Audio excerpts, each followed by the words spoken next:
Športna zveza občine Slovenska Bistrica je minuli konec tedna izvedla 8. športni vikend. Več o prireditvi je povedal Tadej Repnik, sekretar Slovenije Bistriške športne zveze. 8. športni vikend je v polnem teku, že tradicionalni, letos v kar veliki zasedbi. Torej 28 športnih dogodkov se bo odvilo v tem vikendu in pa še nekaj dni kasneje. Večina športnih panog, ki se tudi ukvarja z samim tekmovalnim športom in pa tudi samo rekreacijo, od pohodov, boksa, nogometa, košarke, odbojke, kegljanja, tenisa, fitnesa in vse skupaj. Namen je predvsem spraviti mladino na igrišča, da se bodo spet začeli ukvarjati športom.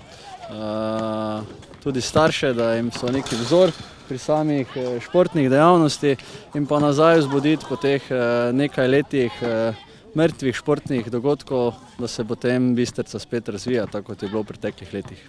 V okviru prireditve ste izvedli tudi tradicionalni spominski turnir Bojana Siniča v malem nogometu. Tako, gospod Bojan je bil športni navdušenec, vsa leta je držal v bistvu bistriški šport po konci in mislim, da je to kot neka spomin, neka zahvala za vsa njegov trud za bistriški šport in bo to ostalo tradicionalno, turnir Bojana Siniča.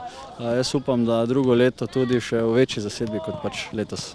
V okviru športnega vikenda so pripravili tudi turnir v frizbiju. Turnir v Bistrici, zdaj bi že lahko rekli, da je tradicionalno, mislim, da je že tretje leto zapored v sklopu športnega vikenda Slovenska Bistrica. Vsako leto pripeljemo več ekip, tako da nam je res v interesu, da lokalni skupnosti tukaj predstavimo šport, da vidijo še mogoče kakšno noviteto glede športne palete v Slovenski Bistrici. Tako da z veseljem ga vsakeč organiziramo in povabimo iz cele Slovenije igralce iz društev in klubov.